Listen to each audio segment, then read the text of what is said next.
अस्सलाम वालेकुम वीवर्स, आप लोग कैसे हैं? अल्हम्दुलिल्लाह हम भी ठीक हैं और उम्मीद है आप भी ठीक होंगे। आज मैं आपको एक नई रेसिपी अपने चैनल पे एक नई रेसिपी के साथ आई हूँ। वो है गवार की फली मसाले वाली, यानी आप टमाटर के साथ पकाते हैं इसको। देखिए ज़्यादातर लोग इसको आलू के साथ बनाते हैं, लेकिन मैं आपको टमाटर के साथ आप गवार की फली भुनी हुई बना के बताऊँगी। एक आपसे बात कही थी, अगर आपने अभी तक मेरा चैनल सब्सक्राइब नहीं किया तो आप सब्सक्राइब करिएगा और बेल आइकन को दबाइएगा ताकि आपको मेरी रोज़ाना की अपडेट मिलती रहे। ठीक है, चल शुरू करते हैं कि आप जैसे घर की फली होती है, अक्सर खाने में तो मज़े की होती है लेकिन इतना टेस्ट नहीं होता जैसा कि होना चाहिए। तो हम इसको क्या करते हैं, तो घर की फली आती है तो इसको अच्छी तरह धो लेते हैं। धोने के बाद इसको बॉयल कर लेते हैं 5 मिनट बॉयल करके बाद इसका पानी हम छन्नी से निकाल देते हैं। जैसे कि आप देख रहे हैं किसी में।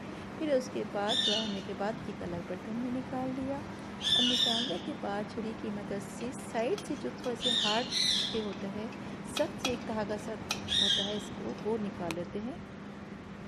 क्योंकि ये पकने के बाद आपने देखा है, अगर वैसे आप बॉयल ना करेंगे, आप ना निकालेंगे तो ये खाने में अच्छा नहीं लगता। इस तरह करने से बहुत टेस्टी बनती है, टेस्ट अच्छा होता है, बहुत सॉफ्ट बनती है। ये देखिए, ये आपके सामने जी इस तरह बहुत आराम से निकल जाती है और बहुत इस तरह करने से खाने में टेस्ट भी आ जाता है। ग्वार की फली बहुत फ़ायदे वाली है, बहुत फ़ायदे वाली है। इससे आप देखिए ना, गर्मियों में खाने से भी जिस समय ठंडक महसूस होती है, आंखों के लिए भी अच्छी होती है, हमारे जिस्म पे बहुत अच्छा इफेक्ट डालती है, स्किन को अच्छी करती है। लेकिन अक्सर लोगों को इसके फ़ायदे नहीं मालूम। ये देखिए, इसको हमने क्या किया, आपको बता रहे हैं कि जैसे हम इसे फलियाँ लिए, फलियों को इकट्ठा कर पहले करके नमक इसको नमक नहीं काट डालना लेते ज़्यादा हैं। बस। काटने के बाद नहीं। एक हमने क्या किया था, इसकी ये हमने ली थी कटी हुई ग्वार की फली है, 2 अदद प्याज ली थी, उसको बारीक काट ली, 2 अदद टमाटर और 1 अदद हरी मिर्च, उसको हमने काट लिया। फिर हमने एक पैन लिया, पैन पे हमने तकरीबन आधा कप ऑयल डाला है और उसमें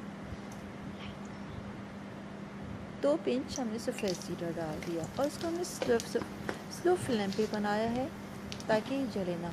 उसके बाद हमने 2 अदद जो कटी हुई बारीक प्याज थी वो हमने डाल दी और हमने फ्लेम जो है मीडियम रखा है और इसको बार बार चलाना है, कहीं ऐसा ना हो कि नीचे से सफ़ेद जीरा वो जलना शुरू हो जाए। अच्छी तरह इसको मिक्स करते रहिएगा। मिक्स करेंगे आप इसको थोड़ी देर बाद देखिएगा, ये थोड़ा सा ब्राउन ब्राउन सी होने लगेगी, यानी ये जब ब्राउन फॉर्म में आ जाए थोड़ा सा, तो अब इसमें हमें नमक डालना है और इसमें 1 चम्मच पिसी हुई लाल मिर्च शामिल करनी है। जैसा कि आपने अभी देखा, पिसी हुई लाल मिर्च डालना है। ठीक है, और इसमें मैं थोड़ी सी हल्दी भी शामिल कर दी थी, ठीक है, ताकि इसका टेस्ट अच्छा हो जाए। इसको स्लो फ्लेम पे बनाना है ताकि इसका जो मसाला है वो जले ना, क्योंकि जलने के बजाएगा तो इसका टेस्ट ख़राब हो जाएगा। फिर हमने इसमें शामिल कर दी थी, हमने जो ग्वार की फली को काटा था वो अब इसमें हमने शामिल कर दिया। जैसे कि आप देख रहे हैं हमारी वीडियो में, यहाँ इस तरह करके स्लो फ्लेम पर भी रखिएगा मसाला, ताकि जलने ना लगे, प्याज भी ज़्यादा जल ना जाए, ब्राउन डार्क ब्राउन ना हो जाए।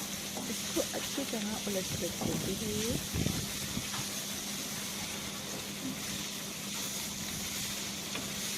गाय की फली अक्सर लोग रोटी से खाते हैं, लेकिन मैंने देखा है कि ज़्यादातर लोग इसको चावल के साथ खाना पसंद करते हैं। ये देखिए, हमने इसके बाद क्या किया था, 2 अदद टमाटर और 1 अदद हरी मिर्च जो हमने काट के रखी थी वो हमने इसमें शामिल कर दी। शामिल करने के बाद इसको अच्छी तरह मिक्स किया। अब हमने इसको मीडियम फ्लेम पे किया ताकि थोड़ा सा जोश आ जाए। फिर अभी हमने जैसा पकने लगी थी तो उसके बाद हमने आधा कप पानी इसमें शामिल कर दिया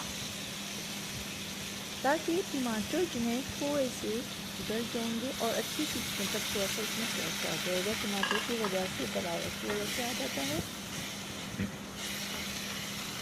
और इसको मिक्स करते रहिएगा। अभी आपने देखिए स्लो फ्लेम मीडियम फ्लेम पे करना है ताकि ये बॉयल हो जाएगा। जब ये बॉयल हो जाएगा, ये देखिए, इसको मिक्स कर लीजिएगा और इसको अच्छी तरह थोड़ी देर के लिए 5-7 मिनट इसको कवर कर लीजिए।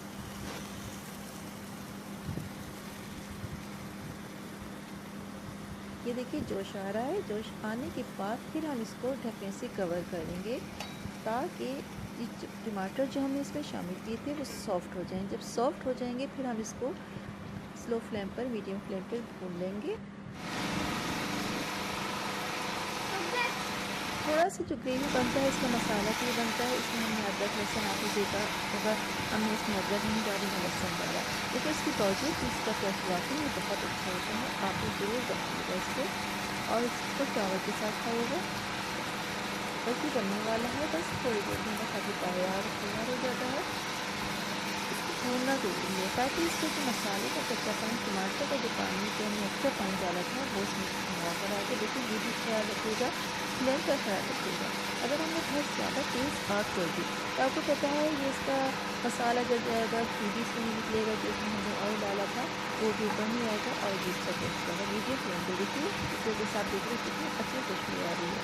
वैसे ये बस आपको खुशबू नहीं आ रही होगी, मुझे आ रही है। ये बस तैयार हो गया, अब हम इसको डिश आउट करते हैं। ये देखिए बहुत मज़ेदार, बहुत टेस्टी है और इसके साथ राइस, जो सादे राइस होते हैं बॉयल राइस, उसके साथ खाना बहुत इंशाल्लाह बहुत जल्द हम आपके पास एक नई रेसिपी के साथ हाजिर होंगे और अपना ख्याल रखिएगा। और अगर आपने मेरा अभी तक चैनल सब्सक्राइब नहीं किया तो उसको सब्सक्राइब के बटन सब्सक्राइब करिए